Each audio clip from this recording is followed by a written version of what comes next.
¿Aburrido de los típicos podcasts de ciencia? Pues aquí tienes otro. Desde el Instituto de la Grasa, CSIC, Cucharadas de Ciencia, con Raquel Gómez Coca.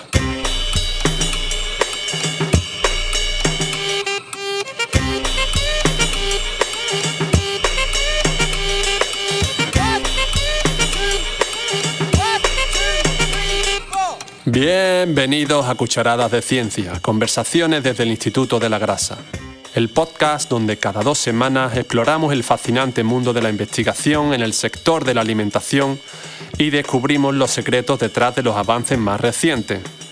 Estamos con Raquel Gómez Coca, nuestra anfitriona en este viaje. Saludos desde nuestro rincón de la segunda planta del Instituto de la Grasa. Este es un podcast protagonizado por todas aquellas personas que han tenido la generosidad de participar como ponentes en los seminarios quincenales que se imparten en nuestro centro y dedicado a todas aquellas personas, compañeros y compañeras, madres y padres, oyentes en general, que tienen la valentía de escuchar.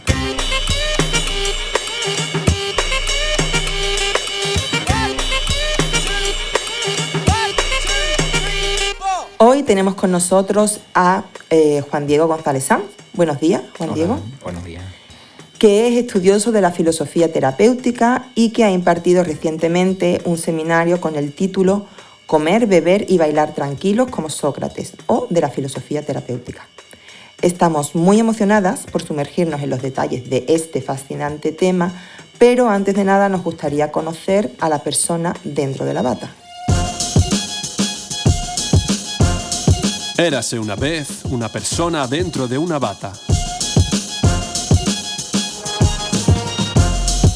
Como acabo de decir, antes de entrar en la perspectiva científica, o en este caso filosófica, no sabemos, pensamos que sería interesante conocerte a un nivel algo más personal y por eso hemos preparado un pequeño cuestionario. ¿Listo? Sí. Dinos de dónde eres, cuál es tu comida preferida y de qué color es tu pijama. Mi pijama es de color azul. Soy de Huelva, aunque he vivido en varios sitios, incluido varios pueblos de la provincia y también la provincia de Albacete, en la que residí 2 años. Y mi comida preferida creo que son la carrillera en salsa con patatas fritas. Un plato elaborado. ¿Y dónde has estudiado? Pues hice la carrera de enfermería en la Universidad de Huelva, entre el año 1997 y 2000. Después hice la especialidad de enfermería obstétrico-ginecológica, que todo el mundo conoce como matrona, en el Hospital General de Albacete, entre los años 2002 y 2004. Y después estudié 3 másteres, todos ellos en la Universidad de Huelva, y 2 títulos de doctorado, uno en la Universidad de Huelva y otro en la Universidad de Granada. Porque eres doctor en filosofía. Bueno, sabes que después del Plan Bolonia los doctorados ya no describen la realidad disciplinar como lo hacían antes. Ahora nuestros títulos son doctor por la Universidad de Granada y doctor por la Universidad de Huelva en 2 programas de doctorado diferentes. Uh-huh. En el caso de la Universidad de Huelva era una tesis con orientación filosófica, pero como nuestra universidad no tiene facultad de filosofía, el programa de doctorado donde estaba inserto era un programa de ciencias sociales aplicadas. Y la línea de investigación era antropología filosófica. Esa fue mi primera tesis defendida en el año 2014. Y en el año 2022 defendí una segunda tesis en un programa de doctorado en Historia y Artes en la Universidad de Granada, centrado en la filosofía de la enfermería, en la historia y la filosofía del pensamiento enfermero. Madre mía. Bueno, pues la siguiente pregunta era ¿dónde te doctoraste? Pero ya no la tengo que hacer. ¿Y cómo has llegado hasta aquí hoy, hasta el instituto? Pues a través del profesor Fernando García Fermoso, que en colaboración con el profesor Juan Urbano Baena propusieron hace unos meses la creación de una unidad asociada entre la Universidad de Huelva y el CSIC, en concreto al Instituto de la Grasa, y esa unidad asociada pues tuvo por fin el visto bueno de las autoridades en el mes de noviembre del año pasado, 2025, y a raíz de ahí pues el profesor Fernando García pues nos invitó a participar de este ciclo de seminario y bueno, ellos 2 vieron que podía ser la mía una buena participación y de ahí al día de hoy. Uh-huh. Y obviamente una carrera muy larga. ¿A qué has renunciado hasta llegar hasta aquí? ¿O pues no has renunciado a nada? He renunciado sobre todo a la pereza. Es decir, a no poderme permitir el estar sin hacer nada. Y al principio pudo ser un sacrificio en determinados momentos, pero al final se termina convirtiendo en un estilo de vida y puedo decir con mucha satisfacción que nunca me aburro, que siempre tengo ganas de hacer cosas y que, salvo aquellos momentos en que estoy extenuado y necesito parar físicamente y mentalmente, en general pues me he acostumbrado a vivir trabajando y a disfrutar de mi trabajo. ¿Y hay algo en tu trabajo que no te gusta que te pregunten cuando si hablas con amigos o en un entorno, digamos, no académico, que tú digas, ya me están preguntando esto, algo que... Bueno, no tanto es que no me guste, hay algo que he renunciado a pelear. Y es la presunción social sobre que los profesores universitarios trabajamos muy poco. Bien. Entonces, cuando ese tema sale, antes lo peleaba, ya no. Ya que piensen lo que quieran, ¿no? Como dice aquel, haber estudiado. ¿Y hay algo del trabajo que si pudieras quitarías, alguna parte que tú digas esto? Hombre, debemos quitar gran parte de la burocracia que tenemos a nuestro alrededor. Eso no es que quiera hacerlo, es que es nuestro deber. Y después otra cosa que quiero quitar es que el mundo universitario no esté todo lo centrado que deben en los estudiantes, que son de verdad los protagonistas del asunto y sin embargo muchas veces nuestras carreras, nuestra actividad, nuestro trabajo está orientado hacia nosotros mismos y nuestra promoción personal y profesional. Y debemos centrarnos en los estudiantes. Sí, ahora vamos allá a eso. Y por último, ¿qué piensas de la igualdad en el mundo? Bueno, yo pregunto siempre en el mundo científico, en el mundo, digamos...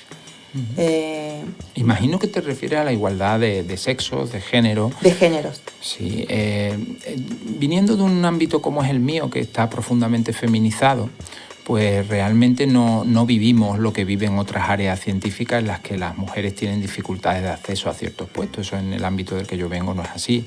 Date cuenta que yo ha habido épocas de mi vida en que he sido el único varón entre grupos humanos de hasta 50 personas. Recuerdo perfectamente en el hospital de Albacete que había algunos días que el único varón trabajando en la planta de maternidad, la de ginecología y el paritorio era yo. Claro. Entonces, claro, mi marco de crecimiento es muy distinto al que se ha criado en el entorno de las ingenierías o de otros entornos académicos muy masculinos, digamos, ¿no? Yo opino que hombres y mujeres somos exactamente iguales en ciertas cosas, evidentemente en dignidad y en derechos, y en nuestras capacidades intelectuales y en nuestra capacidad de hacer un buen trabajo en pro de la sociedad.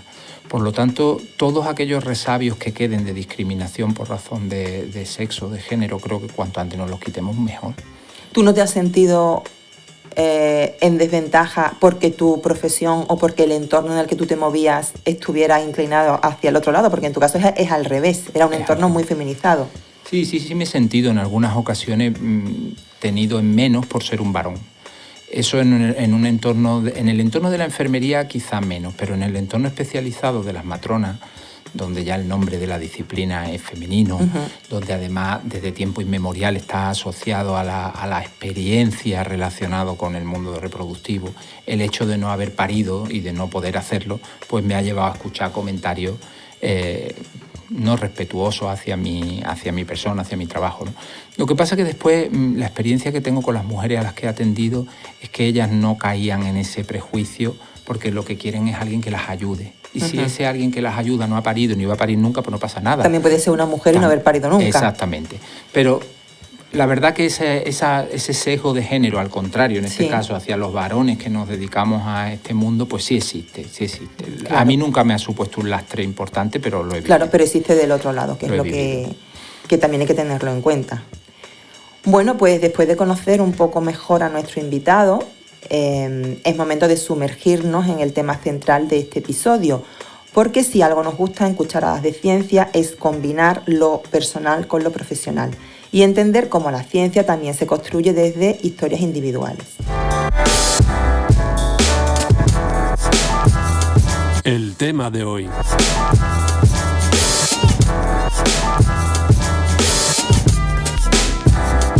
Hablemos ahora sobre el seminario que has impartido recientemente aquí en el Instituto de la Grasa, que como ya he dicho se tituló Comer, beber y bailar tranquilos como Sócrates o de la filosofía terapéutica. ¿Puedes hacernos un resumen de este tema y explicarnos por qué es relevante en tu campo? Sí, bueno, la realidad es que estamos atravesando un momento de crisis social muy profundo. Esto es algo que toda la gente a nuestro alrededor puede constatar, tanto las publicaciones científicas de todo tipo como la mera experiencia de cada uno de nosotros nos lleva a concluir que estamos en un momento muy difícil, un momento de crisis. Y esa crisis está sobre todo relacionada con el modo en que estamos percibiendo nuestras propias vidas. Hay muchas personas a nuestro alrededor que notan sufrimiento, o que notan una pérdida del sentido de la vida, o que se notan deprimidas, que se notan mal, que no están viviendo bien, no sienten que sus vidas son plenas y satisfactorias. Ante estas circunstancias, pues podríamos tener un enfoque meramente científico, pero lo que estamos viendo también es que el enfoque estricta y únicamente científico deja fuera muchas cosas y no resuelve la situación. Es verdad que ante este diagnóstico que estoy haciendo aquí, ¿no?, esta afirmación, pues habría muchas matizaciones que hacer que ahora pues no tenemos tiempo para entrar, ¿no? Pero hay una serie de autores que nos están diciendo, hay una serie de personas que nos están diciendo que hay otros recursos además de los científicos. Y entre esos recursos, uno especialmente acrisolado por el tiempo, que ha demostrado sus capacidades a lo largo de los siglos, es la filosofía. Y en concreto la filosofía que podríamos llamar socrática, que es la que después del siglo IV y de las obras de Platón y Jenofonte hasta hoy, pues ha ido atravesando toda la construcción de la identidad occidental, nuestra identidad europea, y que hoy está siendo rescatada desde muchos sitios, ¿no? Es verdad que lo que más está de moda no es Platón y Jenofonte, lo que más está de moda son los autores estoicos. Entonces ahora uno va a una oficina de correo o va al tren, a la librería del tren, y encuentra estoicismo para la vida cotidiana. Vive como un estoico, prácticas estoicas para ser feliz, aprende de Marco Aurelio y 200 cosas así, ¿no? Hay un montón de publicaciones de novedades editoriales centradas en el estoicismo. Y está bien, el estoicismo es una de las ramas en las que después fue derivando la filosofía socrática, originalmente concentrada en las obras de Platón y Jenofonte, pero hay algunas otras personas, como es mi caso, que siguiendo a los que nos han enseñado, queremos volver al original en vez de ir al derivado, ¿no?, que es el estoicismo. Y entonces queremos volver a Platón y a Jenofonte y ahí mirar a Sócrates, ¿no? Entonces, bueno, en el seminario de hoy, pues lo que he querido plantearle a los asistentes es la posibilidad de que se enriquezcan leyendo 3 libros. Un libro que es La generación ansiosa, de Jonathan Haidt, un autor norteamericano que ha investigado sobre el modo en que las redes sociales y los smartphones están teniendo un impacto negativo sobre nuestros jóvenes. Es un libro de muy reciente publicación, muy interesante, de buena lectura, y después 2 libros muy veteranos con 24 siglos a su espalda, como son El banquete de Jenofonte y El banquete de Sócrates, los 2 con el mismo título, con orientaciones parecidas pero no iguales, que nos permiten ver a Sócrates en un contexto de comida, bebida, conversación, problemas, y ver cómo Sócrates se mueve ahí y nos da pautas con las que reflexionar sobre el modo en el que estamos viviendo nosotros. Cómo comemos, cómo bebemos, cómo hacemos actividad física y sobre todo cómo estamos tranquilos o dejamos de estarlo. Entonces, varias preguntas se me ocurren. En cuanto a los libros, o sea, al estoicismo y los libros que tú dices, ¿esos son los libros típicos de autoayuda? Bueno, hay libros, lo de las etiquetas es siempre muy interesante, ¿no? Porque autoayuda es una etiqueta. Eso es que vamos a una Pero en las librerías tiene que haber una etiqueta. Librería y claro, tienen que poner algo, ¿no? Y dice autoayuda. Y hemos llegado a pensar que esos libros de autoayuda pues son algo así como superficial o algo con poco fundamento.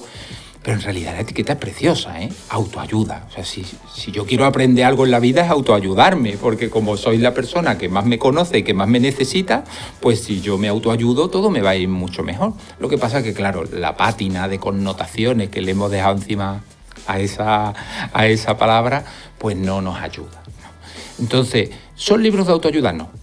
No estamos hablando de libros de autoayuda en ese sentido.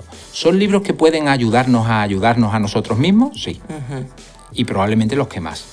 Es decir, no sé cuántos de los artículos que hemos publicado el año pasado van a durar 10 años, 20 años o 50 años.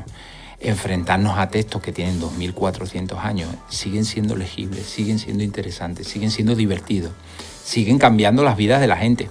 Pues claro, hombre, estamos hablando de textos con un potencial que no tiene nada que ver con un librito escrito en 10 minutos por alguien que quiere ganar dinero diciéndote que te laves el pelo 3 veces al día porque así vas a ser mucho más feliz, ¿no? Entonces hay que diferenciar. Entonces tú, para incorporar esto a nuestra vida y claramente sentirnos mejor, más satisfechos, más contentos, ¿tú nos recomiendas leernos esos libros o nos recomiendas algo más?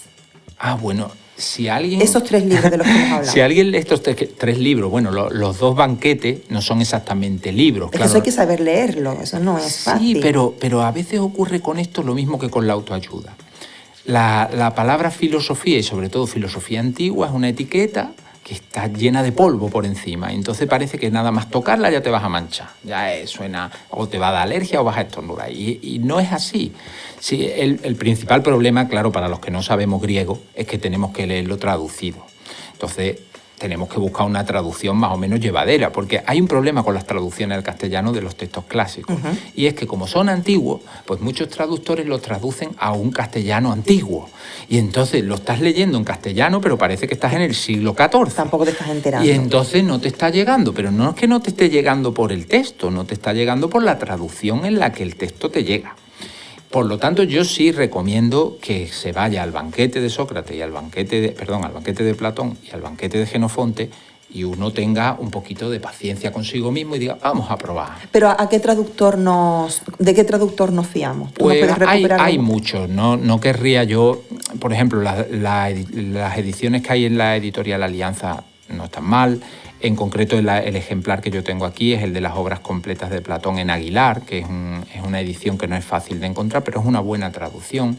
La que casi todo el mundo va a encontrar a su alrededor es la de la editorial Gredo, pero tiene ese punto arcaizante. Entonces, bueno, yo le recomiendo a cualquier persona que nos esté escuchando que lo intente con el primero que coja a mano. Si lo percibe aburrido, si lo percibe viejuno, que le huele a rancio, otra traducción, porque el texto no es rancio, no es aburrido y no es viejuno. Entonces, busca otra. Vale. Hay muchísimas librerías de viejos en las que hay 200 ejemplares de estas cosas, entonces se puede buscar. Y es interesante leer tanto uno como el otro. Y el libro de Jonathan Haidt, que es de muy fácil lectura y una modalidad pues muy moderna, ¿no? Es importante sobre todo para aquellos que tienen hijos adolescentes, que están ahora trabajando con la pelea con ellos por la limitación del acceso y uso permanente de las redes sociales. Porque se titula La generación ansiosa, porque entonces significa que la generación ansiosa es la de los adolescentes de hoy en día. Nosotros no somos generación ansiosa, porque yo conozco muchas compañeras y compañeros. Claro. Creo que hasta me incluyo yo. Sí. En eso de generación. Yo pensé que lo decías por nosotros y después dijiste lo de los adolescentes. No, el subtítulo del libro es ¿Por qué las redes sociales están causando una epidemia de enfermedades mentales entre nuestros jóvenes? Claro, la juventud es un concepto que hoy día es muy elástico. Eso también es importante. Pero bueno, en los estudios a los que se refiere Jonathan Haidt empiezan en la década de los 10, entre el 2010 y el 2015, que es cuando el acceso a los smartphones con Internet se hace prácticamente universal. Entonces él empieza a estudiar a los jóvenes que en ese momento empiezan a tener ese acceso. Pero claro, los adultos también tenemos acceso a esos smartphones y a ese Internet permanente en ese mismo momento. ¿Qué es lo que ocurre? Que hay una diferencia entre enfrentarse a esa realidad con una personalidad ya trabada, aunque nos atrape, a configurar tu personalidad en esas circunstancias. Claro, en función de lo que te está llegando por ese canal. Nosotros los adultos, los que tenemos más de 40 años, podríamos decir, porque a veces la adultez ahora tarda mucho en llegar, los que hemos nacido el siglo pasado nos hemos adaptado y nos hemos sumergido en el mundo digital de los smartphones, pero nos hemos criado y nos hemos configurado como personas en un entorno analógico. Nosotros sabemos cosas, hemos vivido experiencias que los jóvenes nuestros no han vivido. Hombre, nosotros creo que tenemos un filtro que porque lo tenemos por el puro desarrollo, por cómo hemos crecido, que ellos no lo tienen todavía. Entonces, ¿tú a qué edad recomiendas empezar a recibir influencia de redes sociales? Es decir, ¿a qué edad dejamos que tengan...? Bueno, yo no quiero considerarme en ningún momento un experto sobre estas cuestiones y recomendar algo. El que se presenta como tal es el autor, es Jonathan Haidt, y él lo que plantea es que lo que importa son las decisiones grupales en este sentido. ¿Por qué?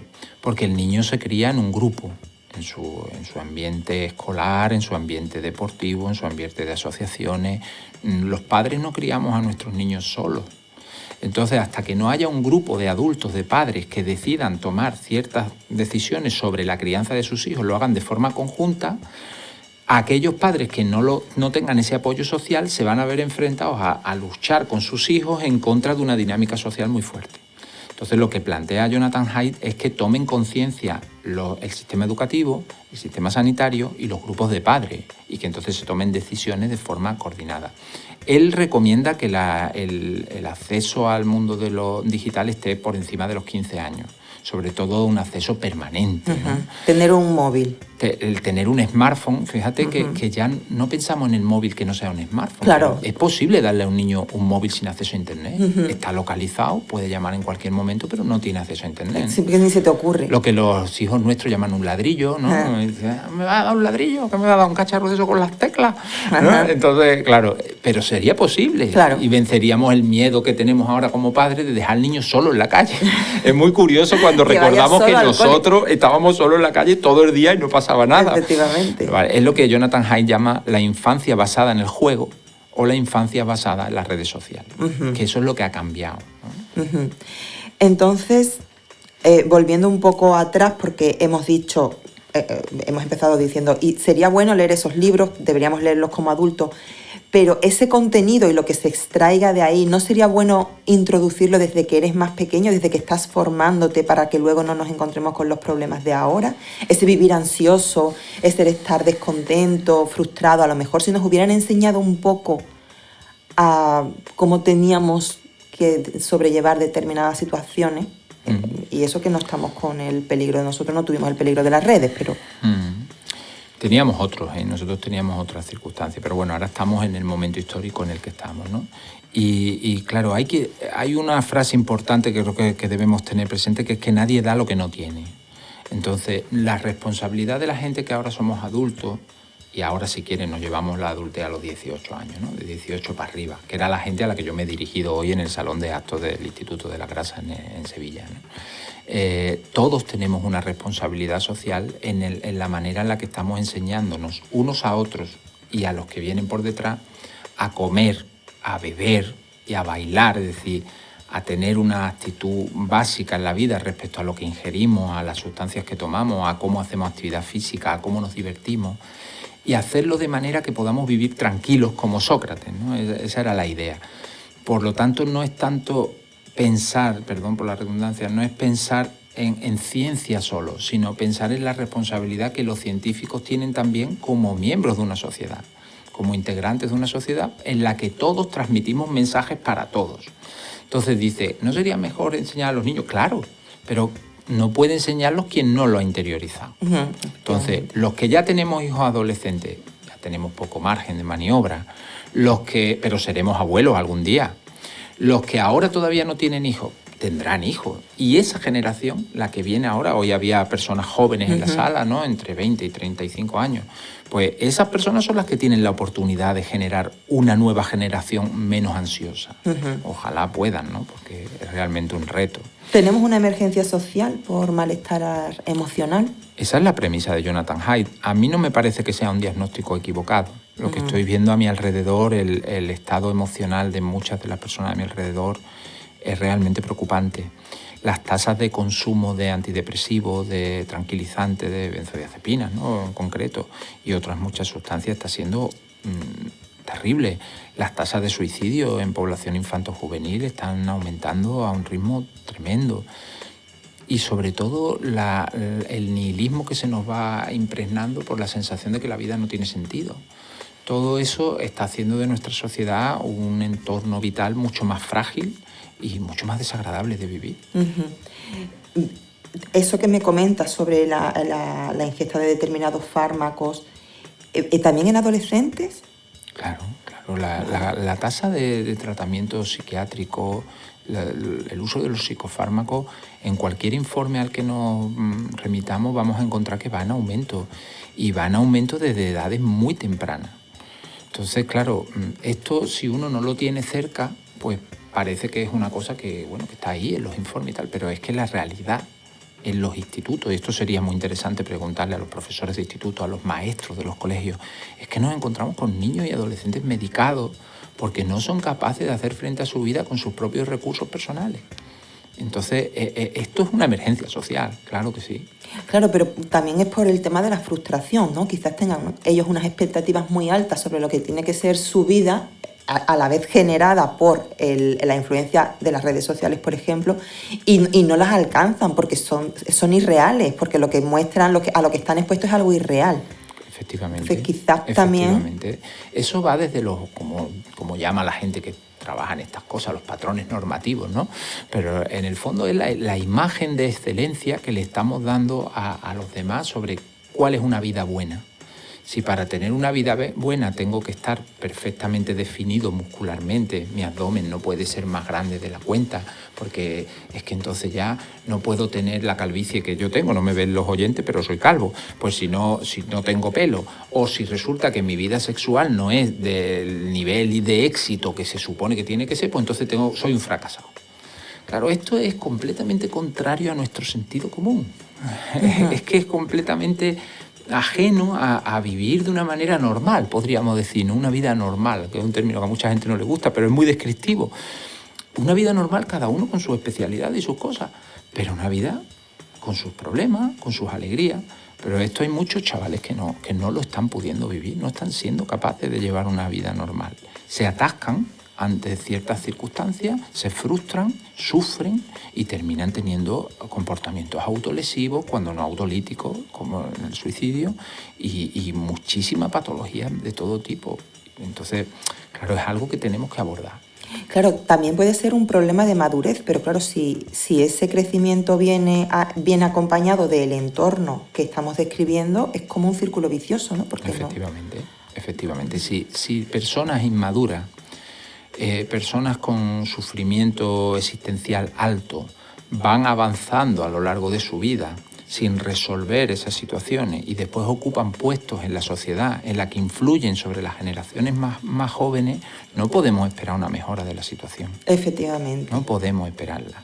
Entonces, si nuestros maestros y nuestros profesores no transmiten a los estudiantes, los padres de las nuevas generaciones no transmiten a los nuevos ciudadanos una manera de estar en el mundo que les permita vivir tranquilos, no vamos a tener una generación tranquila ni una sociedad tranquila.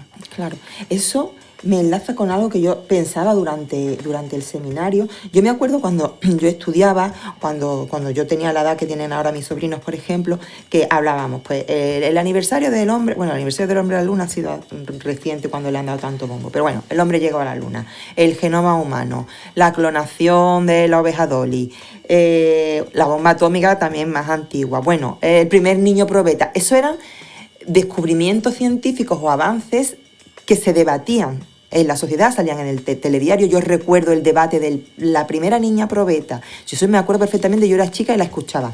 Pero es que ahora mismo uno escucha debates como las vacunas son buenas o no, o la Tierra es plana o no. Entonces, ¿dónde está ahí el avance científico si estamos discutiendo cosas absurdas?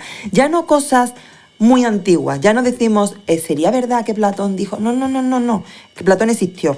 Estamos discutiendo sobre algo que no tiene ningún sentido. Y eso es lo que está impregnando.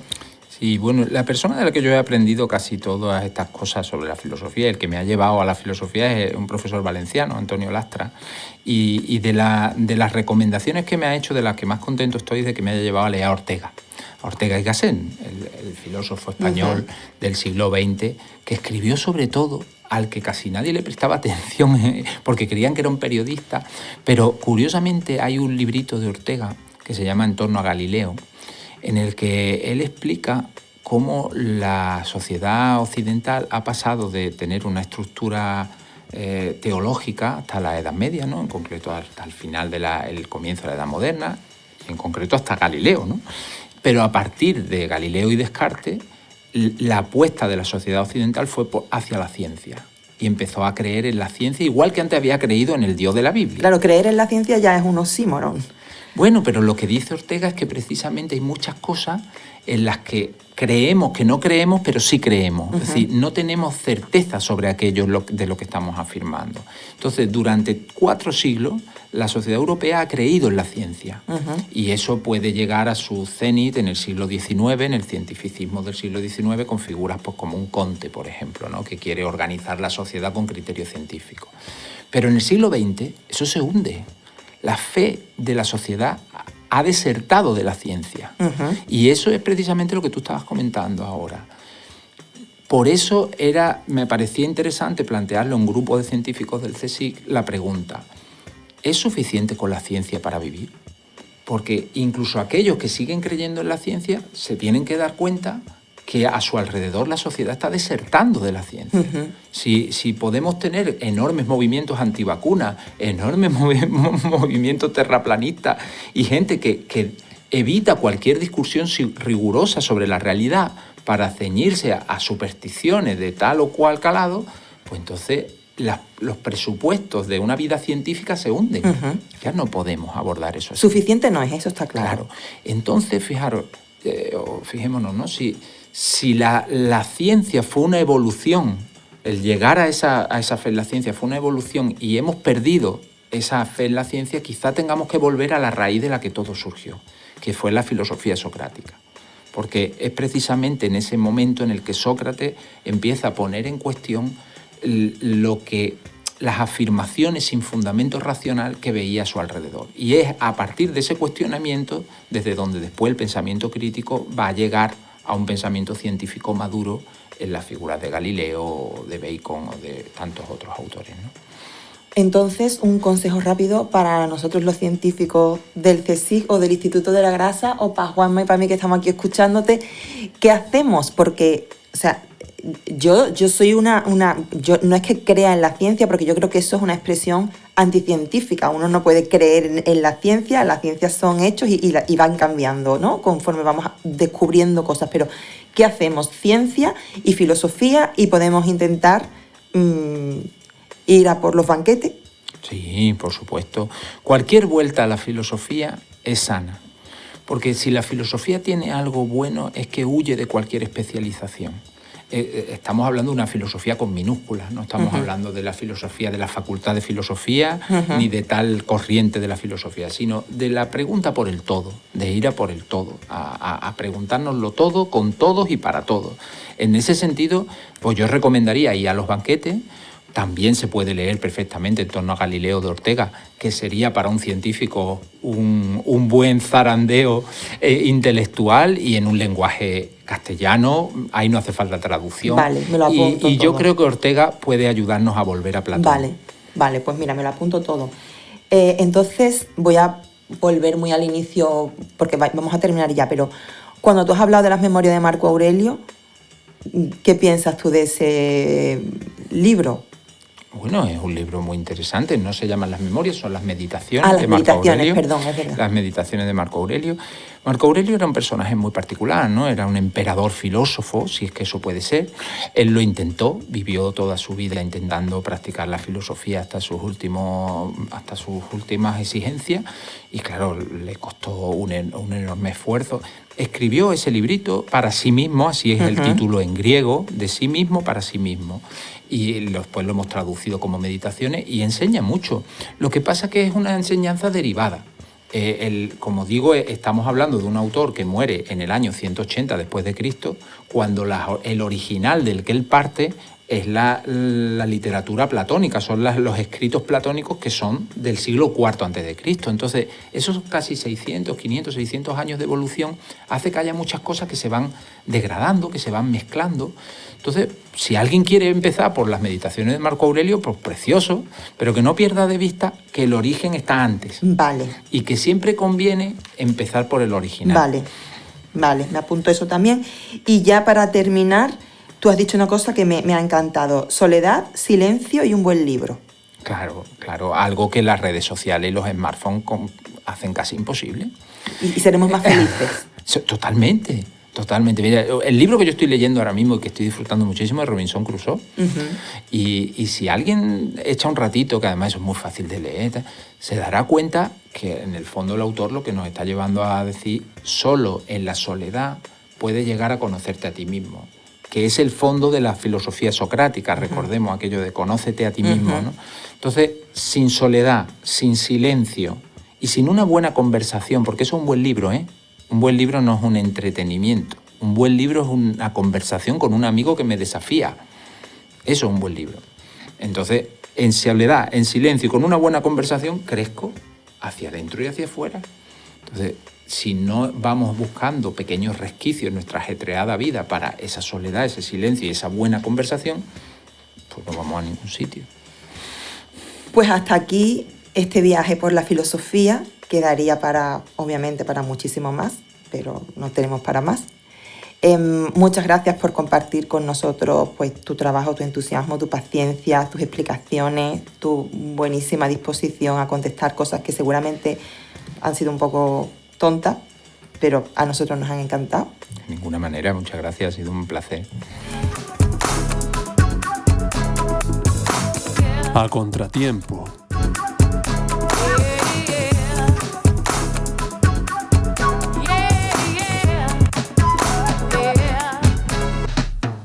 En esta sección vamos a ir hablando de eventos históricos relacionados con el tema del seminario sobre el que trate el podcast.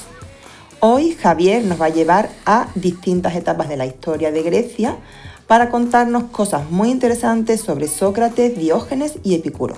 Lo escuchamos. Hoy en A Contratiempo vamos a hablar de filósofos griegos y comida. Porque sí, esas mentes brillantes que se hacían preguntas existenciales hace 2500 años también pensaban, y mucho, en algo muy terrenal. ¿Qué comemos? ¿Cuánto comemos? ¿Y por qué lo hacemos? Pero su punto de vista no era exactamente la nutrición, sino la ética, la felicidad, la libertad y hasta la rebeldía. Así que prepárate porque hoy Sócrates, Diógenes y Epicuro se nos sientan a la mesa. Empezamos con Sócrates, el señor de las preguntas incómodas. No dejó nada escrito, pero sus ideas nos llegan a través de sus discípulos, especialmente Platón y Jenofonte. Y entre diálogos profundísimos sobre la justicia o el alma, aparecen detalles muy reveladores sobre su forma de vivir. Sócrates defendía la moderación, en casi todo, pero también en la comida. Para él, dejarse llevar por el placer sin control era una forma de esclavitud. Si necesitas banquetes lujosos, platos sofisticados o grandes cantidades para estar satisfecho, entonces no eres libre. Dependes de cosas externas. Hay una idea muy socrática que atraviesa todo esto. Quien domina sus deseos, se domina a sí mismo. Comer de forma sencilla no era solo una cuestión de salud física, sino de disciplina interior. Cuanto menos necesitas, menos vulnerable eres. De hecho, se cuenta que Sócrates podía disfrutar de un buen banquete si la ocasión lo requería, pero también podía pasar largos periodos con comida muy simple sin quejarse. Esa flexibilidad era clave, no estar atado ni al lujo ni a la escasez. Para él, el problema no era el placer de comer, sino convertir ese placer en el centro de la vida. Si vives para comer, en vez de comer para vivir, estás desenfocando lo importante, el cultivo del pensamiento, la virtud, el autoconocimiento. Vamos, que Sócrates probablemente habría mirado con sospecha eso de hacer cola 2 horas por el restaurante de moda solo por la foto. Y si Sócrates defendía la moderación, Diógenes directamente jugaba en otra liga. Diógenes de Sinope, el filósofo cínico más famoso, decidió llevar la simplicidad al extremo. Tan al extremo que, según la tradición, vivía en una tinaja y poseía poquísimo. Su relación con la comida era radicalmente coherente con su filosofía. Cuanto menos necesites, más libre eres. Diógenes rechazaba las convenciones sociales, el lujo, las normas artificiales, y eso incluía las normas sobre lo que debería comerse o cómo.